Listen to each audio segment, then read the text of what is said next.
అప్పుల బాధలు వెంటాడుతున్నాయా? అయితే 6 JVR వారి జాతిరత్నాలు ధరించండి. హాయ్, వెల్కమ్ టు మనం టీవీ. నేను మీ మనోజ్.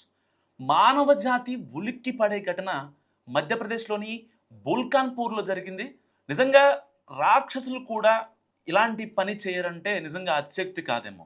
ఒక చనిపోయిన మహిళని ఒక 27 ఏళ్ల యువకుడు అతి దారుణంగా అత్యాచారం చేసిన ఘటన ఇప్పుడు కలకలం రేపుతుంది. నిజంగా అంటే మనుషులు బ్రతికి ఉండి వాళ్ళని అనుభవించాలనే కోరిక అతని మైండ్‌లోనో లేకపోతే ఆవిడ మైండ్‌లోనో ఉండి నిజంగా ఇద్దరు జీవోత్సవంలా కాకుండా జీవించి ఉండి చేసుకుంటే ఓకే.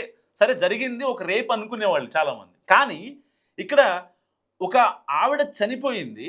ఆవిడ చనిపోయి పోస్ట్ మార్టం కోసం ఒక కమ్యూనిటీ హెల్త్ సెంటర్‌కొచ్చింది. ఈ మధ్యప్రదేశ్‌లోని బుర్కాన్‌పూర్ ఒక కమ్యూనిటీ హెల్త్ సెంటర్‌కొస్తే ఆ మహిళ శవంతో కూడా ఈ యొక్క నీలేష్ అనే ఒక యువకుడు 27 ఏళ్ల యువకుడు అతి దారుణంగా అత్యాచారం చేశాడు. అసలు అంటే సమాజం ఎటు పోతుందో కూడా అర్థం కాని పరిస్థితి.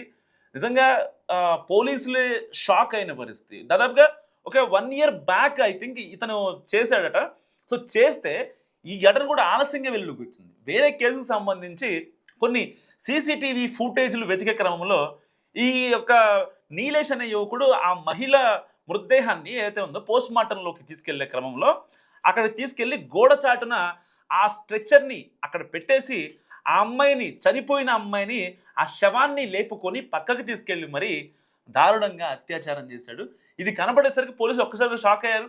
ఒకవేళ ఇంకేమన్నా చేశాడేమో అని చెప్పి అంతకుముందు సీసీటీవీ ఫుటేజ్‌లు కూడా మొత్తం క్షుణ్ణంగా పరిశీలించారు పోలీసులు. దాని తర్వాత హాస్పిటల్ సిబ్బంది వాళ్ళ సహకారంతో ఆ అబ్బాయిని అరెస్ట్ చేసి రిమాండ్‌కి తరలించారు. ఏదేమైనప్పటికీ అంటే ఒక శవంతో కూడా చేస్తారు అని నిజంగా ఈ అబ్బాయి ప్రూవ్ చేశాడు.